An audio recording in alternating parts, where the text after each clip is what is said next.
At this bar in Kingston, no one really cares about King Charles's coronation. He's the king of Jamaica too, but to a lot of people here, that makes no sense. If I need to go to the UK right now, I need a visa. Things like that makes me look on the head of state and I'm asking, like, what is the purpose? I think it's time for us to address it as a nation. We should move past the monarchy and become autonomous.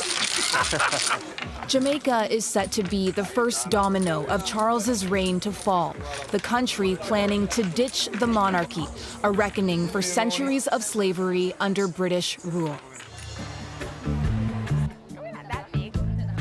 At Immaculate Conception, an all-girls high school in Kingston. Are you guys gonna watch the coronation? No. No. I didn't even know that was happening. These students want a head of state who looks like them. Princes, princess, kings are from fairy tales, and fairy tales are like old, really old. And we're in the modern day where I can be on my laptop, my phone, etc. Why am I seeing a king? Summer Lee, Tony Ann, Jade, and Dana are all old enough to vote in the referendum the government is planning on removing Charles as head of state by 2025. We'd like to have our own Caribbean identity, and I feel like the presence of a monarchy really impedes that. It's like hanging over Jamaica, that kind of thing, like holding us back and keeping us from further progress. Do you feel like this is kind of a moment of change, a turning point moment in Jamaica? Definitely. I mean, from what we've been discussing, it kind of just frees us from the Eurocentric hold that is on us. It is a turning point, but there's more to be done. Yeah. There's definitely more to be done because I don't think just removing them can take away the years of slavery and the mental slavery from colonialism that came after. The royal family was tied to the slave trade from the very beginning. The Royal African Company that forced people here operated under a royal charter from King Charles II. And many of the people brought here were branded, literally burned with the letters DY for the then Duke of York, who ran the company. So the royal family and many persons in the British government, both past and present, have been deeply involved in gaining wealth from the atrocity which happened on these beaches. Dave Goss, director of the Institute for Caribbean Studies at the University of the West Indies, is angry that there's never been a reckoning for any of it. There are times when, like, my grandparents sang, "Rule Britannica, rule the wave." Today, we no longer sing that. Even when emancipation finally came, the enslaved got nothing. Instead, 20 million pounds, nearly $30 billion today, was paid out to slave owners by the British government for their loss of human property. What we really want is for someone to have the balls to apologize and say, "We are sorry." Instead of an apology, all Jamaica got was this. I want to express my profound sorrow.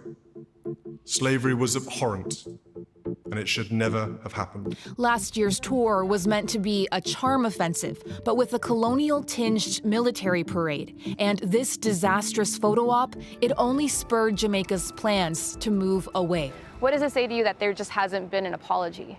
An apology alone is not enough. Some kind of reparation is needed, whether in terms of health care, education. So a program is needed to right that wrong, because that wrong is still out there. A wrong that still permeates all aspects of Jamaican life, say scholars, tracing Jamaica's deeply entrenched poverty, stark class divides, lack of development, all back to slavery, to the suffering it inflicted, to the wealth it stole. That reality is fueling the government's fight for reparations. Jamaican lawmakers say the country is owed more than $10 billion. We want to right that wrong. Culture Minister Olivia Grange says the country will petition King Charles directly. It's more than getting a commitment from them. We're not asking for a commitment. Neither are we asking for handouts. We're asking that the wrong that was done, that they should repair that damage. We're not going to stop until we get justice. Do you feel like it will ever come? It will take a time because it's a process, but it will come. This is Kingston's sprawling Coronation Market. The site once a burial ground for enslaved people. Here, anger over the royals. King Charles, Adam and the slave master. The head of the slave master. So we're not associated with him. Mixes with anxiety over the future. King Charles, yeah, he's okay with me. Jamaica now don't know what they're doing. We need some type of support system. We're mobilizing groups island-wide. To axe the monarchy, Jamaica will need to rewrite its constitution. Advocates like Opal Palmer Adisa and Robert Stevens say it's a chance to create a better country. One of the weakest links in Jamaica now is that the average person doesn't feel empowered. They're part of a group trying to empower people in the process, working to make sure as many voices as possible are heard. How do we get the masses of people involved? How do we get that education so that they're properly informed and they can have input? Some might look at Jamaica and think, well, whoever the head of state is a side issue versus these everyday challenges people face. What would you say to that? Things like the level of crime in the country is a concern. Okay. How do we begin to address that? By looking at things in the Constitution that we can tweak. It's not just a simple thing of saying, let's ditch the king or the queen and let us move away from the monarchy.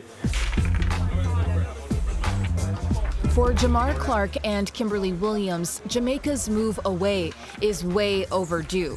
Now they just hope the UK and the royals do something to atone. Even if it's not monetary, there are many other ways we could explore working together as a nation to make Jamaica economically buoyant, because I don't think it's beyond us as a people to be a first world country. That hope for the future as Jamaica gets ready to break with its past. So, Ellen, I'm curious, you spoke there about a referendum. So is Jamaica cutting ties a done deal, or is there still some chance it won't happen?